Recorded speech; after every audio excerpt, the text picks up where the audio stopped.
Welcome everybody to my channel KD's English Academy. Dear viewers, last ভিডিওতে আমি তোমাদের সঙ্গে কিছু রুলস বা টিপস শেয়ার করেছিলাম যেগুলি প্রয়োগ করে তোমরা তোমাদের পরীক্ষায় যে feel in the blanks with correct form of verb দেয় খুব সহজেই পূরণ করতে পারবে। সে মাধ্যমিক পরীক্ষা হোক বা ক্লাস 8-9 হোক বা কম্পিটিটিভ এক্সামিনেশন হোক। তো তোমরা যদি সেই ভিডিওটাই না দেখে থাকো তাহলে অবশ্যই কার্ডে ভিডিওটি দেওয়া আছে, তোমরা এই রুলসগুলি দেখে নেবে এবং নিয়মগুলি লিখে রাখবে খাতায়। তো আজকে আমরা কি করব, যে এই যে নিয়মগুলি দিয়েছিলাম সেগুলিকে কিভাবে বাক্যে প্রয়োগ করব, প্র্যাকটিক্যালি পরীক্ষায় যে প্রশ্ন আছে তার উত্তর আমরা কিভাবে লিখব সেটা আমরা আজকে দেখে নেব। আচ্ছা দেখো, তোমাদের মাধ্যমিক পরীক্ষায় কি দেওয়া থাকে, একটি প্যাসেজ দেওয়া থাকে এবং প্রশ্ন করা থাকে write the correct alternative to fill in the blanks. আর কি থাকবে, যে একটা প্যাসেজ দেওয়া থাকবে, সেই প্যাসেজে শূন্যস্থান থাকবে, সেগুলোকে তোমাদের ব্যাকেটের মধ্যে যে 3টি করে অপশন সেখান থেকে উত্তর নিয়ে লিখতে হবে। তো আজকে আমাদের প্রথম প্রশ্ন হচ্ছে 1 নম্বর, মিনারা বেগম। দেখো এটা হচ্ছে এর আগে 2017 সালে এই প্রশ্নটা এসেছিল পরীক্ষায়, মাধ্যমিক পরীক্ষায় এসেছিল। তো সেটা প্রথম এক্সাম্পল দেওয়া আছে। তো আমি তোমাদের এর আগেই বলেছিলাম যখন শূন্যস্থান পূরণ করবে তার আগে প্রথমে বাক্যটাকে, গোটা প্যাসেজটাকে একবার সম্পূর্ণভাবে পড়ে নেবে এবং বোঝার চেষ্টা করবে যে প্র্যাকটিক্যালি ঘটনাটা বর্তমানের, অতীতের না ভবিষ্যতের, বা এমন কোনো ক্লু খুঁজবে যার দ্বারা তুমি বুঝতে পারো যে শূন্যস্থান পূরণগুলো কোন টেন্সে করতে হবে। তো আমরা এখানে প্রথমে সেই জন্য প্যাসেজটি পড়ে নেব।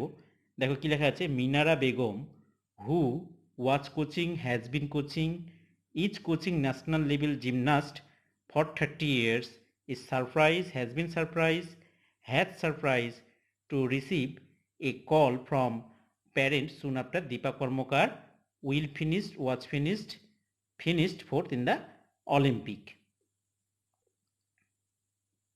তো এখানে আমরা কি দেখতে পাচ্ছি, যে একটা ক্লু পাচ্ছি এখানে, দেখো ফর 30 years, ফরের পর 30 years আছে। তো আমরা জানি যে সিন্স বা ফর, আমি যে নিয়ম দিয়েছিলাম দেখবে 11 নম্বর রুলে দেওয়া আছে যে ফর বা সিন্সের পর যদি সময় উল্লেখ থাকে, এখানে সময় উল্লেখ আছে, তাহলে শূন্যস্থান পূরণ করতে গেলে কি করতে হয়, সেই বাক্যটিকে প্রেজেন্ট পারফেক্ট কন্টিনিউয়াস টেন্স করতে হয়।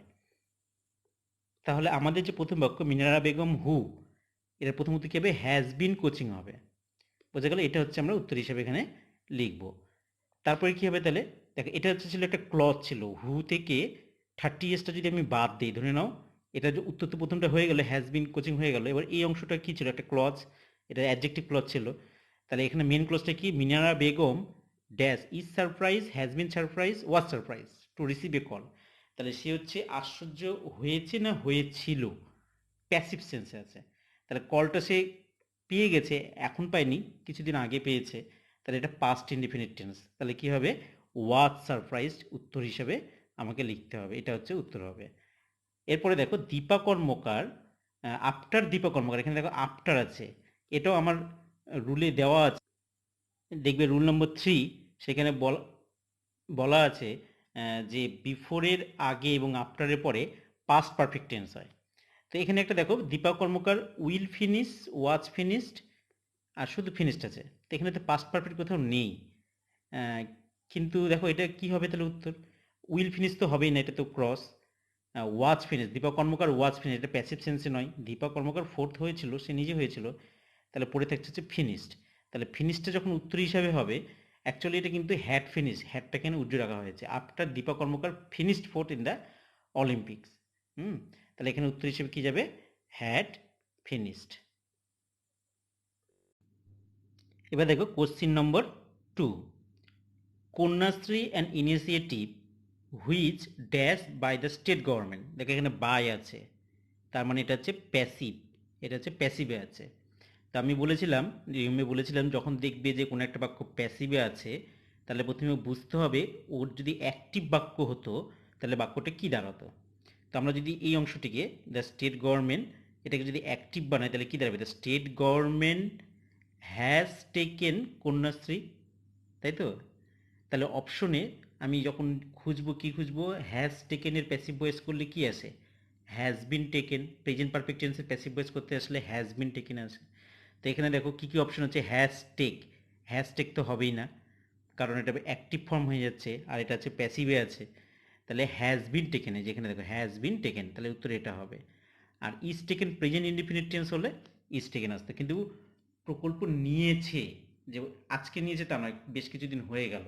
তাই আমরা জানি যে কোনো কাজ হয়ে গেছে কিন্তু তার ফলটা এখনও আছে, এরকম বোঝালে প্রেজেন্ট পারফেক্ট টেন্স হয়। তাহলে বুঝতে পারলে এখানে কি হবে, হ্যাজ বিন টেকেন হবে প্রেজেন্ট পারফেক্ট টেন্সের প্যাসিভ ভয়েস। এরপর কি আছে দেখো, state in order to support girls, মেয়েদের সাপোর্ট করার জন্য হু, এবার তিনটে option, do not pursue, could not pursue, can not pursue. Their education due to poor economic condition. তাহলে আমাকে এই তিনটে অপশন থেকে একটা সঠিক লিখতে হবে। আমরা কি করে বুঝবো কোনটা লিখবো? তাহলে দ্য গার্লস ডু নট পারসু, তো এখানে যদি আমরা বাংলা করি তাহলে কি দাঁড়াবে, যে গভর্নমেন্ট চাচ্ছে মেয়েদের সাপোর্ট করার জন্য কাদের, যারা পারে না তাদের পড়াশোনা পারসু করতে, চালিয়ে যেতে, তাদের আর্থিক দৈন্যতার কারণে। তাহলে পারে না, পারে না অর্থে আমরা কি নিয়ে আসি, ক্যান। তাহলে আমরা অপশনে দেখব কোথায় ক্যান আছে, তাহলে ক্যান নট পারসু এটা হচ্ছে উত্তর হবে, এটা আমরা উত্তর হিসেবে লিখব। তারপরের অপশনটা কি আছে তাহলে দেখে নাও, যে dash has achieved, have achieved, achieved international recognition. তাহলে এই যে মাঝখানের যে অংশটা, এটা ছিল হচ্ছে একটা ক্লজ। তাহলে মূল বাক্যটা কি দাঁড়াচ্ছে, এই যে কন্যাশ্রী, এখান থেকে এই কন্যাশ্রী থেকে এই বাক্যটা হচ্ছে অ্যাকচুয়াল হচ্ছে মূল বাক্য এখানকার, এখান থেকে এই এতটুকু অংশ। তাহলে Kanyashree has achieved, have achieved, achieved international recognition. তাহলে কোনটা হবে, যে ইন্টারন্যাশনাল রিকগনিশন পেয়েছে, কাজ হয়ে গেছে কিন্তু এখনও ফল বর্তমান আছে। তাহলে কি দাঁড়াবে এখানে, কন্যাশ্রী এক বচন, তাহলে হ্যাজ অ্যাচিভড আছে, হ্যাভ অ্যাচিভ তো হবেই না, আর অ্যাচিভড হচ্ছে পাস্ট ইনডিফিনিট টেন্স, এটাও হবে না, তাহলে এটা হচ্ছে প্রেজেন্ট পারফেক্ট টেন্স, তাহলে হ্যাজ অ্যাচিভড, তাহলে এটা হচ্ছে উত্তর হিসেবে এখানে বসবে। এবার দেখো question number 3, A plastic chair manufacturing factory in Howrah dash in a fire today as many as 12 fire tenders. তো বাক্যটা অর্ধেক পরে বোঝা যাচ্ছে যে এটা একটা news paper report.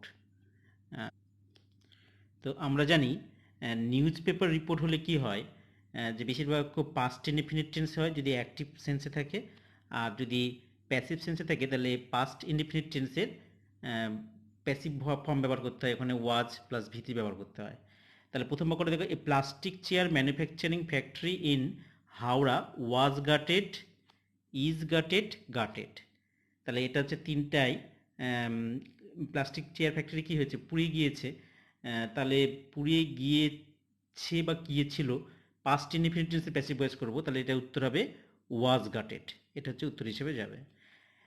As many as 12 fire tenders, come, তাহলে কাম তো হবেই না, উইল কামও হবে না, কী হবে, came, came to the spot.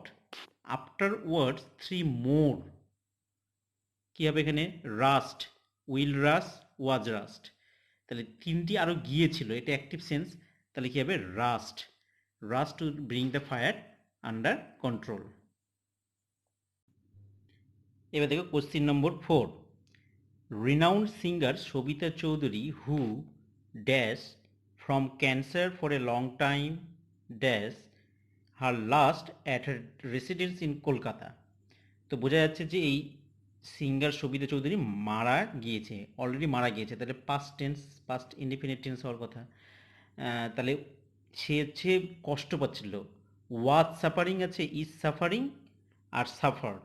তাহলে কষ্ট পাচ্ছিল, অতীতে কোনো কাজ কিছুদিন ধরে চলছিল কাজটি, তাহলে এটা কী হবে, উত্তর ওয়াজ সাফারিং, এটা হচ্ছে আমরা উত্তর হিসেবে লিখব, ওয়াজ সাফারিং। তারপরে কী হবে, from cancer for a long time, মারা গিয়েছিল, অ্যাট হার রেসিডেন্ট, তার বাড়িতে মারা গিয়েছিল, বা মারা গিয়েছো আমরা বলে থাকি বাংলায়, কিন্তু এটা হচ্ছে ব্রিথেড হবে, ব্রিথেড, পাস্ট ইনডিফিনিট টেন্স হবে, breathed her last at her residence in Kolkata. এরপরে দেখো, she is survive, was survived, is surviving by 2 sons and 2 daughters. তো এটা কী হবে, এটা অর্থ বলতে যাচ্ছে যে তিনি যে মারা গিয়েছেন তারপরে তার পরবর্তী জেনারেশন কী আছে, তার দুটো ছেলে আছে এবং দুটো মেয়ে আছে। আমরা বলে থাকি তিনি তার দুটো ছেলে এবং দুটো মেয়েকে রেখে পরলোক গমন করেছেন, বা তার ছেলে মেয়ের মধ্যে তিনি বেঁচে থাকবেন, সারভাইভ করবেন তার পরবর্তী জেনারেশনের মধ্যে। তাহলে এটা যে কী হবে, ইজ সারপ্রাইজড হবে, সারভাইভ, সি ইজ সারভাইভড, এটা হচ্ছে উত্তর হিসাবে আমরা লিখব। এবার নেক্সট কোশ্চেন দেখো, ওয়াটার এটিএম, একটি জল বিক্রি করা machine, that is sells will sell a litre of clean drinking water for rupees 2। তাহলে বলছে একটি জলের এটিএম যেটা বিক্রি করছে, বিক্রি করে না বিক্রি করবে, পরিষ্কার জল বিক্রি করবে 2 টাকা পার লিটার। তো এটা বিক্রি করে, একটা হচ্ছে নিত্য সত্য, বর্তমানে একটা সত্য ঘটনা। তাহলে এটা আমরা কী করবো, উত্তর সেলস। এই যেখানে a water ATM third person singular number, সেজন্য সেলস হচ্ছে, তাহলে এটা উত্তর হিসেবে যাবে। তাহলে a water ATM that sells a litre of clean drinking water for rupees 2। এরপর অপশানে কি আছে, will be install, is install, was installed at Nabanna. নবান্নতে ইনস্টল করা হবে, এটা যে বাক্যটা আছে অর্থ করলে দাঁড়ায় যে হবে, হয়নি এখনো, করা হবে। তাহলে এটা উত্তর কি দাঁড়াবে, উইল বি ইনস্টলড, এটা হচ্ছে উত্তর হবে। The water ATM was, is, will be under the departments Prandhara project. আর এই যে ওয়াটার এটিএমটা, সেটা ডিপার্টমেন্টের যে প্রাণধারা প্রজেক্ট তার আন্ডারে করা হচ্ছে। তাহলে কী হবে, এটা উত্তর হবে ইজ, এটা উত্তর হবে হচ্ছে is under the department of Prandhara project. Question number 6, the eastern railway dash one additional AC 2-tier coach to the Uttarbango Express in order to dash rush of passenger. This add-on dash from the beginning of July. তাহলে এখনও দেখো এই যে সার্ভিসটা কিন্তু শুরু হয়নি, জুলাই মাসে শুরু হবে, তাহলে বোঝা যাচ্ছে যেটা আমার ওভারঅল প্যাসেজটা ফিউচারে করতে হবে। তাহলে এবার আমরা দেখে নেব যে কি কি উত্তর হয়। দ্য ইস্টার্ন রেলওয়ে অ্যাটাচেস, তাহলে হচ্ছে না, অ্যাটাচড পাস্ট টেন্স, তাহলে উইল অ্যাটাচ, এটা হচ্ছে উত্তর হবে। Will attach one additional AC 2-tier coach to the Uttarbanga express in order two avoiding, avoided, তিনটে অপশন আছে। তো এখানে আমরা দেখতে পাচ্ছি টু আছে, infinitive to, in order two এর পর সাধারণত কী হয়, ভার্বের ফার্স্ট ফর্ম বসে, তাহলে এখানে অ্যাভয়েড হবে। কিন্তু তোমরা এটা একটু লক্ষ্য রাখবে যে আমি আমার রুলে বলেছিলাম যে রুল নম্বর 9 যেটা ছিল, ওখানে বলেছিলাম with a view to, look forward to, goat use to ইত্যাদি থাকলে তখন কিন্তু ভার্বের সঙ্গে আইএনজি হয়। কিন্তু এখানে ইন অর্ডার টু আছে, ইন অর্ডার টু, এখানে টু ইনফিনিটিভ, তো এখানে V1ই হবে। This adds on takes place, took place, will take place. কবে থেকে এই অ্যাড অন, এই যে এক্সট্রা জিনিসটা যে ঢোকানো হবে, এটা কবে থেকে চালু হবে, জুলাই মাস থেকে, তাহলে এটা ভবিষ্যৎ। তাহলে উইল টেক প্লেস, তাহলে উইল টেক প্লেস, এটা হচ্ছে উত্তর হিসাবে যাবে। তো আজকে আমার ভিডিও এখানে শেষ করছি। আশা করি তোমরা বুঝতে পারছো যে এই শূন্যস্থানগুলো কীভাবে পূরণ করতে হয়। তোমাদের যদি ভিডিওটি ভালো লাগে তাহলে অবশ্যই লাইক করবে, শেয়ার করবে, এবং মাধ্যমিক সিলেবাসের ওপর স্টেপ বাই স্টেপ সিরিজ অনুযায়ী যদি ভিডিও পেতে চাও এরকম, তাহলে অবশ্যই চ্যানেলটি সাবস্ক্রাইব করবে। ধন্যবাদ।